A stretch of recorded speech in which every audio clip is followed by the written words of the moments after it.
नमस्कार दोस्तों, स्वागत है आपका हमारे dream on TV YouTube channel पर। दोस्तों, आज की इस कहानी से आपको ये सीखने को मिलने वाला है कि जीवन में असंभव कुछ भी नहीं है और जब जागो तब सवेरा होता है। अगर आपको ये लगता है कि मैंने बहुत से बुरे काम किए हुए हैं और अब इन गलत कामों को सुधारने के लिए कोई भी विकल्प नहीं है, तो आपको गौतम बुद्ध के जीवन की ये कहानी एक बार अवश्य सुननी चाहिए।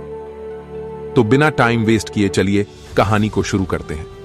एक दिन बुद्ध श्रावस्ती के ही एक गांव में भिक्षाटन के लिए पहुंचते हैं। जब बुद्ध गांव में प्रवेश करते हैं तो देखते हैं कि पूरे गांव में सन्नाटा छाया हुआ है। दूर दूर तक कोई व्यक्ति नजर नहीं आ रहा था। बुद्ध उस गांव के पहले द्वार पर जाते हैं और कहते हैं, भिक्षाम देही, परंतु भीतर से बाहर कोई नहीं आता। बुद्ध दूसरे द्वार पर जाते हैं परंतु कोई दरवाजा नहीं खोलता। बुद्ध तीसरे द्वार पर जाते हैं परंतु उस द्वार से भी कोई व्यक्ति बाहर नहीं आता। फिर अचानक से एक दरवाजा खुलता है जिसमें से एक व्यक्ति बाहर निकलता है। वो जल्दी से बुद्ध का हाथ पकड़ता और उन्हें अपने घर में ले जाता है और कहता है, क्षमा करें बुद्ध, परंतु इस समय आप बाहर नहीं जा सकते। उंगलीमाल को श्रावस्ती की सीमा पर देखा गया है। सभी गांव वाले डर के मारे अपने अपने घरों की खिड़कियां, दरवाजे बंद करके बैठे हुए हैं। बुद्ध उस व्यक्ति से पूछते हैं, कौन है ये उंगलीमाल और उससे इतना भय क्यों है? वह व्यक्ति कहता है, उंगलीमाल एक राक्षस है। उसे जो भी मनुष्य मिलता है, बच्चा, वृद्ध, स्त्री या पुरुष, यहां तक कि सन्यासी भी, वो किसी को भी नहीं छोड़ता। महाराज प्रसन्नजीत के सैनिक भी उससे डरते हैं। बुद्ध उस व्यक्ति से पूछते हैं, क्या वो ये सब धन के लालच में करता है? वो व्यक्ति कहता है, नहीं, धन का उसे कोई लालच नहीं है। वो जब भी किसी मनुष्य पर वार करता है तो उसकी उंगली काटकर अपने गले की माला बनाता है, इसलिए उसका नाम उंगलीमाल पड़ गया है। और यह भी सुना है कि जब उसके गले की माला में 100 उंगलियां पूरी हो जाएंगी तो उसकी विनाशक शक्तियां और भी ज्यादा बढ़ जाएंगी। बुद्ध कहते हैं, आभार आपका जो आपने मुझे उसके बारे में बताया। फिर वो व्यक्ति बुद्ध से कहता है कि कृपा कर आप बाहर न जाइए, क्योंकि वो आप पर भी वार कर सकता है। बुद्ध कहते हैं, भय से अपनी राह छोड़ दो, ऐसा मैंने कभी नहीं किया। मुझे भिक्षा मांगता देख जन जन के हृदय में उंगलीमाल का भय कम होगा। फिर वो व्यक्ति कहता है, नहीं बुद्ध, आप मत जाइए, वो बहुत ही ज्यादा खतरनाक है। बुद्ध कहते हैं, वो खतरनाक नहीं बल्कि दुखी है और मुझे उसके पास जाना होगा क्योंकि उसे मेरी आवश्यकता है। इतना कहकर बुद्ध उस व्यक्ति के पास से चले जाते हैं। कुछ दूर चलने के बाद बुद्ध वन में प्रवेश करते हैं। वन में चारों ओर एक सन्नाटा छाया होता है। दूर दूर तक ना तो कोई मनुष्य और ना ही कोई पशु पक्षी दिख रहा होता है, परंतु बुद्ध अपने मार्ग में आगे बढ़ते रहते हैं। अचानक बुद्ध के सामने उंगलीमाल आकर खड़ा हो जाता है। उसका रूप इतना डरावना होता है कि कोई भी व्यक्ति उसे देखकर ही भयभीत हो जाए। उसके गले में उंगलियों की माला होती है। चेहरा और हाथ रक्त से सने होते हैं और शरीर बलशाली होता है। उसका रूप इतना भयानक होता है कि किसी भी साधारण व्यक्ति के प्राण तो उसे देखते ही निकल जाए, परंतु बुद्ध पर उंगलीमाल के इस डरावने रूप का कोई भी असर नहीं होता। बुद्ध कुछ क्षण तक एक शांत मुस्कुराहट के साथ उंगलीमाल की तरफ देखते हैं और फिर उसकी बगल से निकलकर अपने मार्ग में आगे बढ़ जाते हैं। बुद्ध को ऐसा करते देख उंगलीमाल को यह समझ नहीं आता कि उसके साथ ये हो क्या रहा है। वह मन ही मन सोचता है कि मुझे देखकर लोग या तो भाग जाते हैं या मुझे देखकर ही मर जाते हैं या फिर मुझसे अपने प्राणों की भीख मांगने लगते हैं। मैंने कई सन्यासियों को भी मारा है, परंतु मैंने आज तक कोई ऐसा व्यक्ति नहीं देखा जो मुझे नजरअंदाज करके अपने मार्ग में आगे बढ़ जाए। या तो इसने मुझ पर ध्यान नहीं दिया होगा या फिर हो सकता है कि यह देख ही ना सकता हो, परंतु मुझे इससे क्या, मुझे तो अपनी उंगलियों की माला पूरी करनी है। उंगलीमाल बुद्ध को आवाज लगाता है, ए साधु रुक।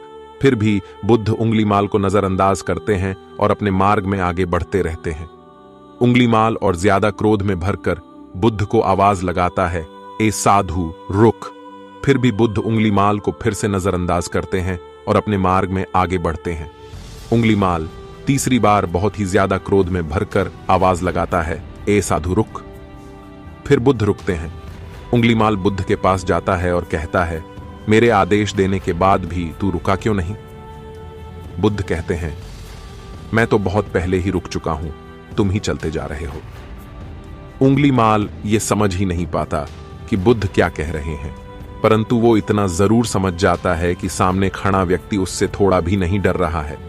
उंगलीमाल बुद्ध को डराने के लिए चिल्लाकर पूछता है, ए साधु, तुझे मुझसे भय नहीं लग रहा है क्या? मैं आदि मानव हूं। बुद्ध कहते हैं, नहीं, तुम मानव हो। बुद्ध की यह बात उंगलीमाल के हृदय पर लगती है। पहली बार उसे किसी ने मानव कहा था, परंतु वो इस बात को नजरअंदाज करने का प्रयास करता है और बुद्ध से पूछता है, साधु, तूने ये क्यों कहा कि तू कब का रुक चुका है, जबकि तू तो चल रहा था, और तूने ये क्यों कहा कि मैं नहीं रुका? बुद्ध कहते हैं, मैं बहुत पहले ही रुक चुका हूं, यानी मैंने ऐसे सारे बुरे कृत्य करना पहले ही छोड़ दिया है जिससे किसी भी व्यक्ति को कष्ट पहुंच सकते हैं। सब जीना चाहते हैं, बस तुम उन्हें करुणा से देखने का प्रयास करो।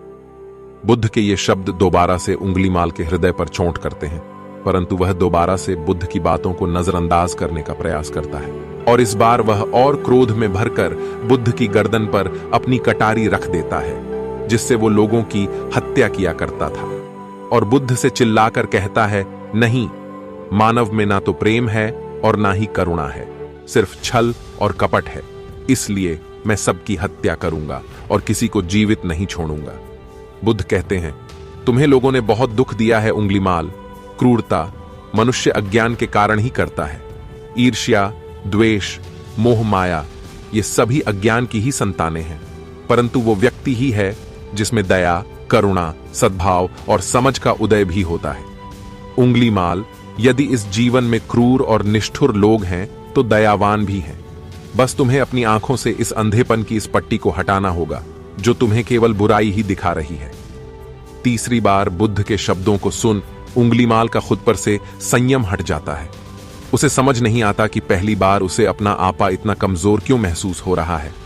वह कोशिश तो करता है क्रोध करने की, परंतु कर नहीं पाता।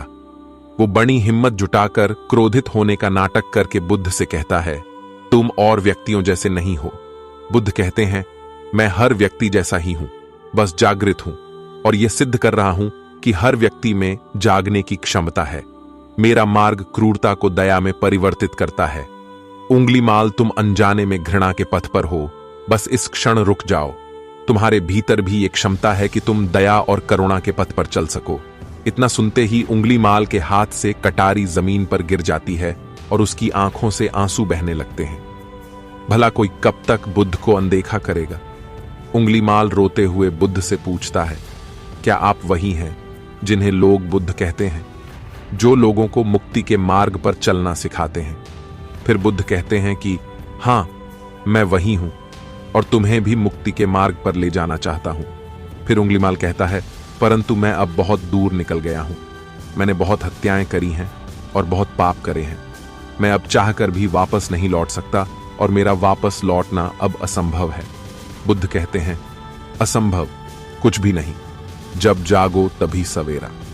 उंगलीमाल कहता है, मैं अब पुनः जीवन की ओर नहीं मुड़ सकता, बहुत देर हो चुकी है। बुद्ध कहते हैं, तुम में इतनी चेतना है कि तुम जानते हो कि जो तुमने अब तक किया वह बुरा था।